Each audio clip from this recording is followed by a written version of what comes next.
नमस्कार, मैं अजय कुमार शर्मा और आप देख रहे हैं नगरी न्यूज़। और आज हम खड़े हैं 22 गोदाम पुलिया पे। दरअसल आज किसान महासभा की गई। जो किसानों की एक आवाज़ है वो आज आवाज़ बुलंद करने के लिए सभी उतरे हैं। उनकी मांगे हैं, उनको आवाज़ को बुलंद करने के लिए सभी आए हैं। और दरअसल इन लोगों को अब ये एक सीएम आवास पे कूच कर रहे थे, सीएम आवास की तरफ जा रहे थे ज्ञापन देने के लिए, और पुलिस प्रशासन ने दरअसल इन्हें रोक दिया गया है और इस स्थान पर उनको रोक लिया गया है और आगे नहीं बढ़ने दिया जा रहा है। दरअसल हम किसानों से लगातार बात करने का प्रयास करेंगे और जानेंगे कि आज जो उनकी मांगे हैं उनको सरकार क्यों अनदेखा करेगी। दरअसल इससे पहले भी शहीद स्मारक पर किसानों की आवाज़ उठी थी और उन्होंने बातचीत की थी कि अगर 30 दिसंबर तक हमारी सरकार नहीं सुनती है तो हम एक बहुत बड़ा आंदोलन करेंगे। समय भी काफ़ी दिया गया था, उसके बावजूद भी सरकार ने अनदेखा किया गया, समझने का प्रयास नहीं किया, इनकी आवाज़ नहीं सुनी। और उसके बावजूद ये आज 30 तारीख को चलते एक बड़ा आंदोलन हुआ है किसान की तरफ से, और लोग प्रयास कर रहे हैं कि किसान प्रयास कर रहा है कि उनकी आवाज़ सुनी समझी जाए।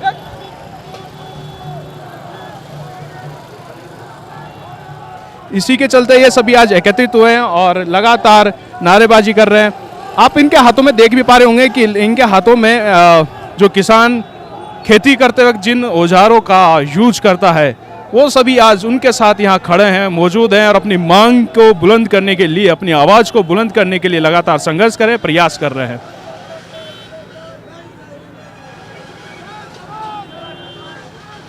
पुलिस ने बैरिकेड कर दिया गया है, पुलिस के द्वारा बैरिकेड कर दिया गया है और सुरक्षा बल भी बढ़ा दी गई है ताकि ये सीएम आवास की तरफ ना जा सके। इसी को चलते नारेबाजी कर रहे हैं और पुलिस एक समझाइश भी जारी है कि आप लोग ठहर जाइए। देख पा रहे होंगे कि नारेबाजी लगातार जारी है और अपनी आवाज़ बुलंद करते हुए किसान के बच्चे, किसान अपने हक को लेके आज यहाँ जयपुर पे उतरे हैं, जयपुर की सड़कों पे उतरे हैं।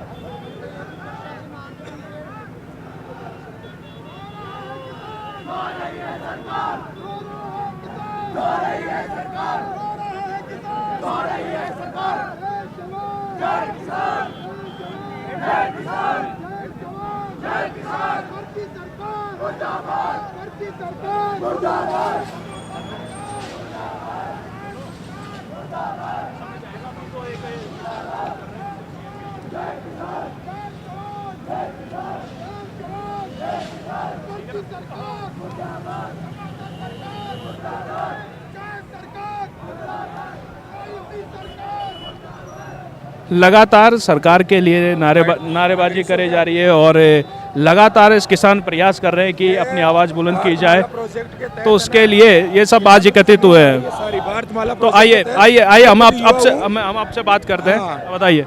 मैं खुद युवा एक टीचर हूँ मैं, और ये जो भी किसानों की मांग है बिल्कुल जायज़ मांग है। इसमें भारतमाला प्रोजेक्ट के तहत किसानों की हजारों बीघा भूमि जा रही है, किसान भूमिहीन हो जाएंगे, उपजाऊ जमीन जा रही है। वो भारतमाला प्रोजेक्ट किसान के किसी भी काम में नहीं आएगा।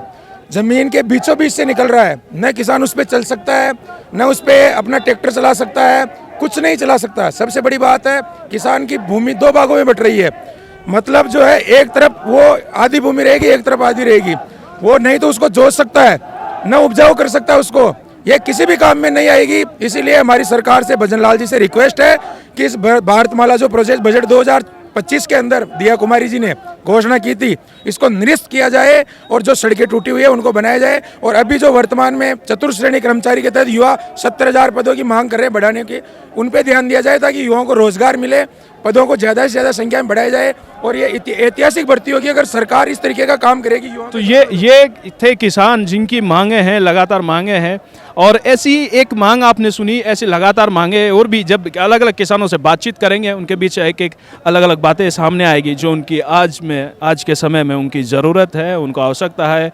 और किसानों ने जो योजनाएं जो चलाई थी उसी को लेके भी किसान आज बातचीत करना चाहते हैं। तो मैं पूछना चाहूँगा कि आप यहाँ मौजूद हैं, तो आज आपको रोक लिया गया है, आगे नहीं बढ़ने दिया जा रहा है, तो आगे का क्या कार्रवाई रहेगी? और आज आपको यहाँ इस धरती पे, जयपुर की धरती पे आना पड़ा और आपको आंदोलन करना पड़ा, क्या कहना चाहिए? हम ये कहना चाहते हैं किसानों के साथ अत्याचार किया जा रहा है। किसानों को कोई मतलब जो बीमा कंपनी वो नहीं दे रही है, पानी की हमारी समस्या और लाइट की समस्या की पूर्ति नहीं हो पा रही, खाद हमको समय पर मिल नहीं रहा ऐसी निकम्मी सरकार को यहाँ हटाया जावे और उनको मतलब हमको फायदा दिलाया जावे। तो आगे की क्या कार्रवाई रहेगी अगर ये लोग आपको आगे नहीं बढ़ने देंगे, दिया जाएगा तो? आगे हमारी शांति प्रद का माहौल रहेगा।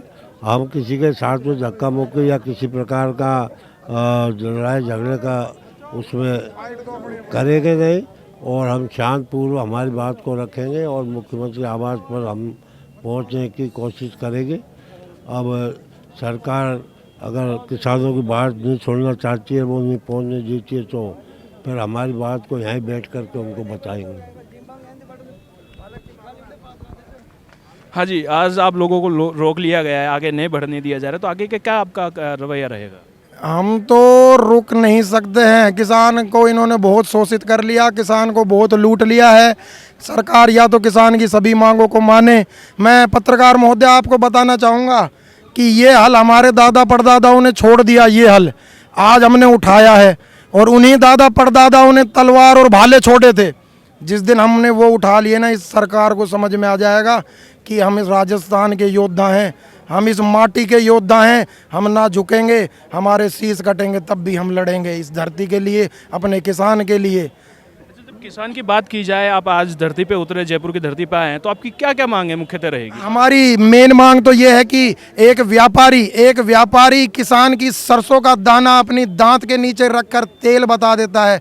किसान को उसका मूल्य नहीं मिलता है, उसकी फसल का मूल्य मिलना चाहिए, उसका रेट किसान निर्धारित करना चाहिए, जो उसका रेट किसान निर्धारित करे। क्योंकि आप देखिए कि एक माचिस 2 रुपए की अगर व्यापारी चाहता है तो वो 2 रुपए की ही बेचेगा, लेकिन एक किसान ही ऐसा है जिसमें हाथ डालकर व्यापारी बोल लगाता है। किसान की आंखें और किसान की गर्दन झुकी रहती है। लेकिन मैं इस पर्ची सरकार को भी बताना चाहूँगा, ये पगड़ीधारी देखिए, इनकी पगड़ी कभी झुकी नहीं है। इनकी पगड़ी जब भी झुकी है जब सर कटा है।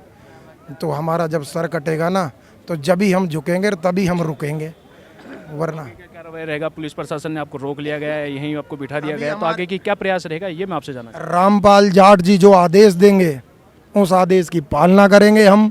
अगर वो बोलेंगे कि सीएम आवास का घेराव करा जाए तो घेराव करेंगे, बोलेंगे वहाँ धरना दिया जाए धरना देंगे, बोलेंगे वहाँ अनशन किया जाए तो ये संपूर्ण किसान वहाँ अनशन देगा। 1-2 अनशन नहीं देगा, पूरा संपूर्ण किसान अनशन देगा। प्रशासन भी भाई साहब किसान के ही पुत्र हैं, हर कोई किसान का ही पुत्र है, वो भी समर्थन में ही है, लेकिन वो अब शासन प्रशासन अधिकारियों के दाब में रोक रहे हैं। हर कोई यहाँ पर जो भी पुलिस प्रशासन खड़े हैं किसान के पुत्र हैं, मूल रूप से सभी किसान है। आज से कोई पुलिस हो या दुकान खोल रखी हो चाहे बैंक में हो, हर कोई मूल रूप से किसान ही है। हमारी सरकार से मेन यही मांग है कि खेत को पानी, फसल को दाम और किसानों के पुत्र को रोजगार मिलना चाहिए।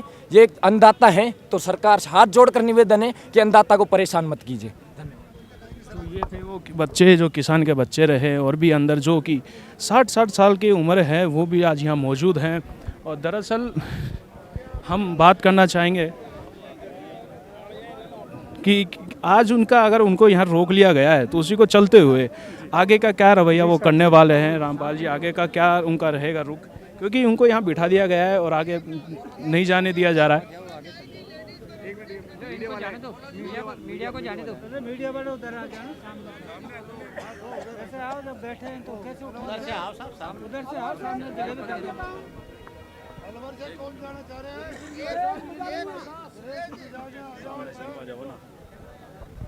क्या हाल है? तो लगातार बातें जारी हैं और समझाइश जारी चल रही है। पुलिस प्रशासन भी समझाने का प्रयास कर रहा है और कोशिश कर रहा है कि कहीं ना कहीं से यहीं रोक दिया जाए और सीएम के आवास पर, सीएम आवास को घेराव करने के लिए नहीं जाने दिया जाएगा। इनको यहीं बिठा दिया गया है और ये प्रयास कर रहे हैं कि आज जो हमारी मांगे एक समय के बाद हमने उठाई है। दरअसल इनको समय भी दिया गया था, दरअसल मैं बताना चाहूँ कि समय भी दिया गया था। पहले जब इन्होंने एक शांतिपूर्ण प्रदर्शन किया था शहीद स्मारक पर, उसी को चलते इन्होंने समय भी दिया था, सरकार को समय भी दिया था कि यदि आप हमारी मांग को मान लेते हैं तो 30 दिसंबर से पहले आप हमारी मांग को मानिए, सुनिए और समझिए कि हमारी जो बातें हैं वो बिल्कुल वाजिब है। उन्होंने समय भी दिया, उसी के चलते हुए सरकार ने कहीं ना कहीं इसे अनदेखा किया या नहीं सुन पाई है। उसी के चलते आज ये महा रैली निकाली जा रही है और अब ये अपना ज्ञापन देने के लिए सीएम आवास पर कूच करना चाह रहे, लेकिन पुलिस प्रशासन द्वारा इन्हें रोक लिया गया और समझाइश की जा रही है कि आप आगे ना बढ़े। फिलहाल अभी रामपाल जी के द्वारा जो भी इनके कार्यकर्ता हैं उनसे बातचीत हो रही है, किसानों से बातचीत हो रही है, समझाइश जारी चल रही है कि आप लोग आगे ना बढ़े। प्रयास कर रहे हैं पुलिस प्रशासन अपना प्रयास कर रहा है, रामपाल जी अपनी जगह अपने साथियों वालों को समझा रहे हैं और आगे बढ़ने की तैयारी भी कर रहे हैं। मांग भी आवाज़ हो रही है कि हमें आगे बढ़ना चाहिए।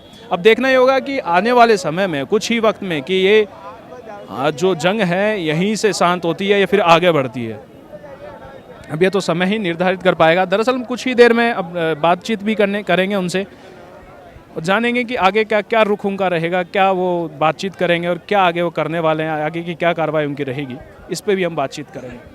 तो सबसे पहले हम बातचीत करना चाहेंगे बाबूजी से कि जो आज यहाँ आए, आज आप यहाँ खड़े हैं किस हक के लिए खड़े हैं? अच्छा, आज आप यहाँ आए हैं किस हक के लिए?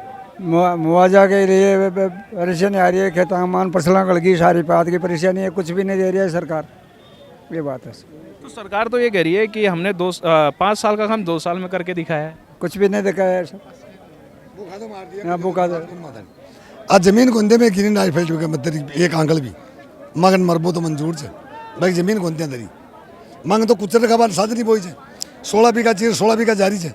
अब बची को ना आंगल एक प्लाट को ना वो मन डीएलसी का 2 लाख रुपया विकासू दे रहे थे, तो भी तो वहाँ जयपुर में एक प्लाट और बस पता नहीं मकान कौन बने, 5 घंटा लाइट करे तो कहीं करा में ये वास्ते मानो करना पड़ रही है। और भी समस्या है आपकी किसानों को लेके जो भी आपको एमएसपी के द्वारा फसल की रेट कुछ मिल रही नहीं है, कचे 2000 रुपया से 1300 में खरीदा जाए सब चीज़ें बार कांदा ने गई साल 2 रुपये किलो में ले बाड़ो को कहीं करम में मांगने को तैयारी को में तो कुछ ना खावा तुम यार जमीन नहीं छीन रहा अब मांगना तैयारी को कहीं खावा में ये बताओ। तो अपनी लालची सुना कौन क्या चीज़ मांगी, वही मैं पूछना चाह रहा हूँ कि अब आने वाले समय में जैसे कि अभी आप लोगों को रोक दिया गया पुलिस प्रशासन द्वारा, आगे का क्या रुख रहेगा? आगे का रुके हम मरना तो मंजूर है, हम इस वजह तो फांसी दे दो हमके, जो चलो जीवन हमारा सफल हो जाएगा, फांसी दे दो खत्म, फिर भजन लालजी यहाँ पे और कोई नहीं रहेगा, सबके फांसी दे दो, फांसी दे दो। हम अजमेर जिले से आए हैं और तहसील आ रही है हमारे, ये भारतीय माला एक्सप्रेस रोड निकल रही है, नहीं निकलनी चाहिए, ये हमारी बहुत नुकसान हो रहा है, हमारी 6-2 फसलें होने वाली ज़मीन खराब हो रही है हमारी। हाँ खराब हो रही, खराब हाँ बचेगी। कोई किसान ऐसे जो भूमिहीन हो रहा है, उनसे भूमिहीन हो रहा है, और हमारे जो खराब हुआ हमारे 50 आदमी और वो जमीन जारी है, तो 50 आदमी को भजन लाल जी लाके हमको यहाँ खाना खिला देगा क्या करेंगे? हमारे पास क्या हथियार है? बात ये है। तो उसी का आज ये अपनी लड़ाई करने के लिए आए हैं, इसीलिए जयपुर में उतरे हैं कि हमारे जो हक की ज़मीन है उसे हमारे पास ही रहने दिया जाए, क्योंकि हमारी रोजी रोटी भी वहीं से चलती है और अन्नदाता अन्न भी जनता के लिए वहीं से बनाता है। अगर वो छीन लिया जाएगा तो शायद ना तो इनका परिवार चल पाएगा और ना ये खाने के लिए जनता को अन्न दे पाएंगे। तो इसी के चलते उन्हीं मांगों के साथ आज ये उतरे हैं और लगातार समझाइश जारी है, कोशिश जारी है, बातचीत करी जा रही है और लोग आप सब दिखाना चाहूँगा कि पुलिस प्रशासन द्वारा प्रयास किया जा रहा है कि लोगों को मनाया जाए और उनको यहीं आज बातचीत करने की बातचीत चल रही है। दरअसल मैं पूछना चाहूँगा कि क्या बातचीत हुई है? हम किसानों के हम राजस्थान के मुख्यमंत्री महोदय को निवेदन करने जा रहे हैं कि देश का अन्नदाता आपसे पुकार करने, आपसे आग्रह करने के लिए आया है, किसानों की आवाज़ को सुने और किसान हितैषी होने का दम भी नहीं करे, किसान हितैषी होने का प्रमाण पत्र भी दे। हमारी मांग है जहाँ किसानों को वो सिंचाई के लिए पानी मिले, किसानों को एमएसपी जो उत्पादन होता है उसको उसका न्यूनतम समर्थन मूल्य, जिसको भारत सरकार न्यूनतम कह करके घोषित करती है, वो न्यूनतम समर्थन मूल्य का कानून बनाया जावे और युवा जो आज सड़कों के ऊपर बेरोजगार हो रहे हैं उनको रोजगार दे और ग्रीनफील्ड एक्सप्रेस हाईवे के नाम पर किसानों को जो बर्बाद करने की पॉलिसी सरकार आरोप कर रही है उसको निरस्त फरमाया जाए। मेरा नाम सुंदरलाल भावरिया, प्रदेश महामंत्री किसान महापंचायत।